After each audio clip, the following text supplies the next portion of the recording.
Bienvenue à bord du ballon Generali de Paris. Perché à 150 mètres au-dessus de la ville, ce ballon n'est pas qu'un belvédère. C'est un laboratoire volant, un observatoire scientifique, un lieu où l'on mesure en direct les effets du changement climatique. Get ready for take-off. Attention au décollage. Dans cette mini-série en 6 épisodes, je vous propose un voyage immersif entre ciel et terre. À chaque épisode, je tends le micro à des spécialistes, chercheurs, médecins, ingénieurs, pour mieux comprendre les liens entre climat, santé, habitat et nos vies. Montez avec moi, ce que vous allez entendre pourrait bien changer votre regard sur l'air, sur la ville et sur demain. Quand je marche en ville, je ne pense pas toujours à ce que je respire. Si l'air est invisible, il est pourtant loin d'être vide. Dans cet épisode, j'ai voulu comprendre comment le changement climatique impacte l'air que nous respirons. Avec mes invités, on va parler de science, oui, mais aussi de santé publique, d'allergies qui explosent et des outils qui existent aujourd'hui pour mesurer l'invisible et surtout agir en connaissance de cause. Vous allez voir, prendre un peu de hauteur change tout sur notre perception de la pollution et sur les solutions qu'on peut mettre en place. Bonjour Jean-Baptiste. Bonjour. Ravi de te recevoir dans ce podcast. Tu es directeur de recherche et tu es aussi spécialisé dans l'étude des propriétés optiques et tu as contribué au développement d'un instrument optique qui est installé sur le ballon Generali de Paris. En quoi, pour toi, c'est important de prendre de la hauteur avec le ballon pour comprendre la pollution de l'air alors qu'on pourrait faire ça sur le sol? Avec cet instrument, en fait, on va compter les particules et on va même identifier leur nature. Il y a bien sûr pas mal d'instruments au sol, mais le problème qui se pose, c'est comment ces particules sont transportées à l'horizontale, mais aussi à la verticale. Comment, à partir d'une source, on va retrouver ou pas ces particules à des centaines de mètres ou des kilomètres plus loin. Donc pour ça, on a vraiment besoin de comprendre le phénomène de transport vertical. Et ça n'avait jamais été vraiment fait. Alors qu'avec le LOAC au ballon de Paris, ça fait plus de 10 ans qu'on fait ces mesures et on commence à beaucoup mieux comprendre comment les particules de pollution qui sont émises à certains endroits vont pouvoir être transportées à d'autres endroits. Donc c'est un travail scientifique tout à fait inédit et qui a donné lieu à plusieurs publications. Ok. Et donc, tu travailles sur les propriétés optiques des particules atmosphériques. Comment la lumière permet d'avoir des informations sur l'air et qu'est-ce que le LOAC voit que d'autres instruments ne voient pas? Le principe est très simple. Tu as peut-être déjà été dans une pièce noire, il y a du soleil dehors ou un clair de lune et tu as un petit peu de lumière qui passe et tu vois plein de petits points qui brillent dans la pièce. C'est la même chose. Nous, on aspire les particules, elles passent dans un faisceau laser et elles vont renvoyer de la lumière et on va analyser cette lumière par des détecteurs qui vont pouvoir nous dire le nombre de particules et aussi leur taille. Et surtout, on va voir des particules qui sont très petites, puisqu'on voit maintenant jusqu'à 0,15 micromètres. Un cheveu, typiquement, c'est une cinquantaine de micromètres. Donc, on voit des particules tellement fines qu'on ne peut pas les voir à l'œil nu. Mais on va détecter leur présence lors de ce passage dans le laser. Et vous repérez différents types de particules ou seulement un type? Alors, on les mesure toutes, mais on est aussi capable de les différencier. On va pouvoir dire si elles sont plutôt carbonées, si elles sont minérales, même si c'est du sel, ou si c'est de l'eau. Et ça va donner une information très importante sur l'origine des particules. Typiquement, si on voit du sel, ça va être en période où on met du sel pour déneiger.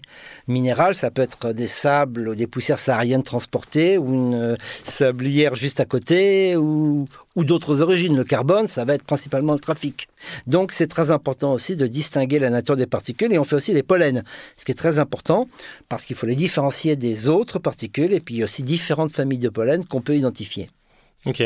Et donc, ça fait plus de 10 ans que le LOAC mesure en continu des particules fines. Qu'est-ce que le LOAC nous a appris au cours de ces 10 dernières années? On a pu étudier beaucoup de choses. On a vu le cycle annuel, ce qui est relativement bien connu. On va avoir plus de particules fines en hiver, notamment liées au chauffage. On aura plus de pollen en été. Mais on a une grande variabilité d'une année sur l'autre et surtout, on compte.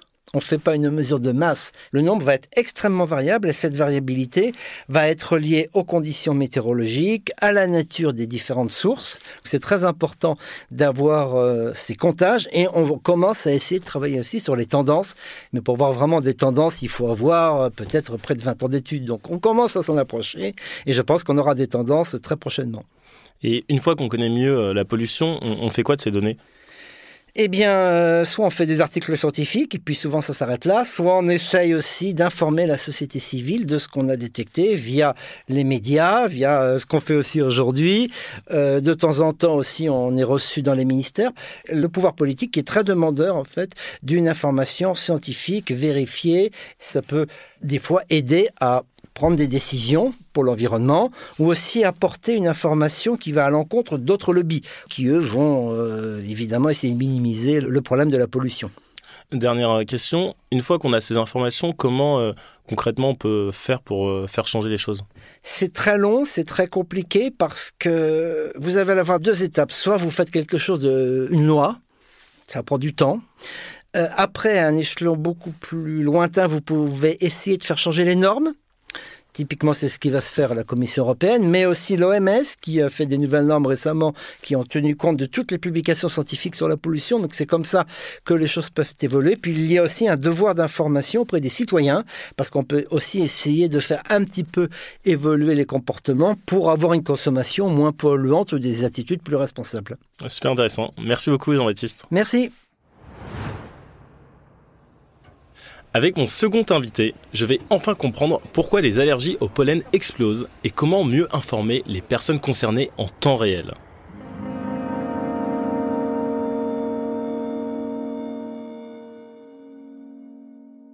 Bonjour Johan, merci d'avoir accepté cette invitation. Bonjour Mamad, merci pour l'invitation. Tu es ingénieur chimiste et cofondateur de Leafy Air, une entreprise spécialisée dans la prévention des allergies au pollen. Aujourd'hui, on remarque que les allergies au pollen explosent et les causes ne sont plus seulement naturelles. En quoi la pollution et le changement climatique modifient-ils aujourd'hui la nature même des pollens et leur pouvoir allergisant ? Avec le réchauffement climatique, on a une remontée des espèces du sud vers le nord. Donc, il y a cette première raison sur l'augmentation de la présence des espèces qui n'étaient pas dans le coin proche des populations à l'époque. Et puis, la pollution, tu l'évoquais, avec deux mécanismes. D'abord, avec l'augmentation de la présence de dioxyde de carbone dans l'air, qui fait qu'on a des phénomènes de floraison plus intenses, en fait, la photosynthèse étant accentuée par le CO2. Et puis, les gaz présents dans l'air ont tendance aussi à venir fragmenter les pollens, qui sont des petits sacs, et libérer directement dans l'air ambiant les protéines allergisantes. Le tout avec, en plus, un système respiratoire plus irrité par la pollution. Donc, on comprend bien que le cocktail pollution-pollen est explosif et que les conséquences sont fortes pour les allergiques. Et donc, chez Leafy Air, tu as développé des capteurs de pollen. Concrètement, comment ils fonctionnent, ces capteurs, et comment on passe d'un grain de pollen dans l'air à une donnée qui est fiable et qui identifie les pollens en temps réel ? Ce qui se passe, en fait, c'est qu'on travaille sur la diffusion de la lumière par les grains de pollen, qui sont des grains irréguliers. Et donc, on étudie comment la lumière d'un laser est renvoyée par les grains de pollen qui croisent la lumière de ce laser. Et en fait, c'est un système un peu comme un arc-en-ciel, où la goutte d'eau diffuse dans tous les sens de la lumière. Là, les grains de pollen, ils diffusent dans tous les sens aussi de la lumière. Donc, en fait, c'est vraiment ça l'idée. On a une source lumineuse, on aspire de l'air, les grains de pollen croisent le faisceau et ils renvoient de la lumière dans tous les sens. Et on a 4 photodiodes, 4 récepteurs optiques qui vont venir mesurer l'intensité renvoyée par chaque particule qui croise le laser. Et les coups de chance, les pollens ont des signatures optiques différentes des autres aérosols, les particules de sable, les particules de pollution carbonée, etc. Et entre eux, ils ont des caractéristiques différentes. Donc ça nous permet de les discriminer, de les compter, et puis après on transforme ça en information, parce que le comptage c'est bien, mais la plupart des gens ne savent pas ce que représentent 10 grains ou 30 grains de pollen. En plus, ils sont pas tous allergisants de la même manière.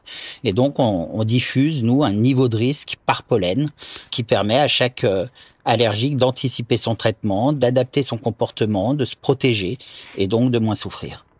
Et donc, c'est quoi l'intérêt scientifique d'embarquer votre capteur sur un ballon qui peut monter jusqu'à 300 mètres d'altitude ? On mesure quoi depuis là-haut qu'on ne pourrait pas forcément voir depuis le sol ? Alors, évidemment, les réseaux de monitoring, pour tenir compte de vraiment ce que respirent les gens, il vaut mieux les mettre à hauteur du sol.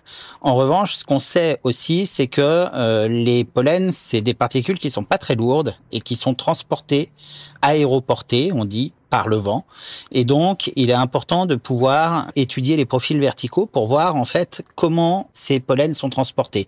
Mais en fait, on a eu très peu d'occasions d'embarquer des appareils sur un même point géographique et de faire des profils verticaux jusqu'à 300 mètres de haut. Et là, c'est ce qu'on est en train de réaliser avec le soutien du ballon Generali. Et les enseignements sont assez intéressants. On va publier bientôt avec le CNRS des résultats. Et ce qu'on voit, c'est qu'on a un profil où assez vite les concentrations décroissent et puis un peu plus haut, on voit que elles remontent un petit peu pour redevenir assez conséquentes. Et donc, on pense que quand on atteint un certain niveau d'altitude, on a à nouveau beaucoup plus de pollen que dans les couches intermédiaires. Et aujourd'hui, l'information pollinique en temps réel, elle est accessible via des applications comme Live Pollen. C'est quoi la prochaine étape? Et est-ce qu'on peut facilement imaginer une médecine ou une ville qui s'adapte automatiquement à ces données?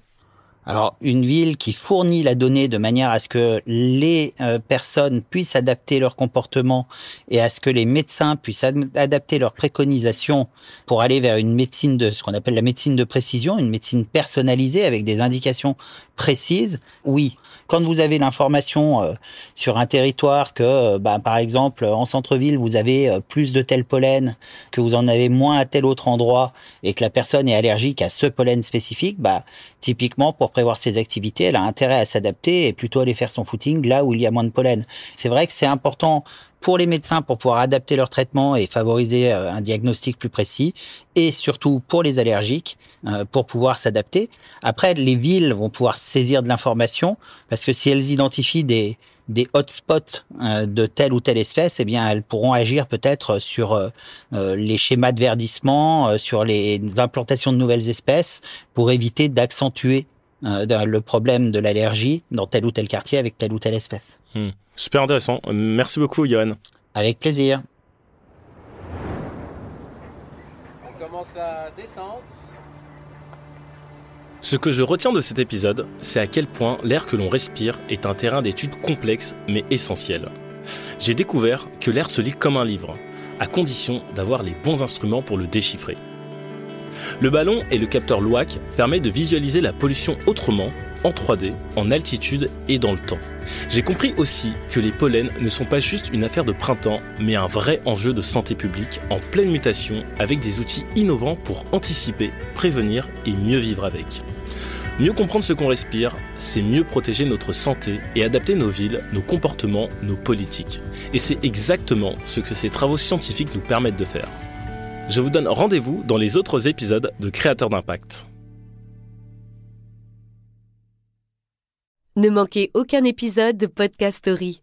Abonnez-vous et mettez 5 étoiles sur Podcast Addict, Amazon Music ou Spotify.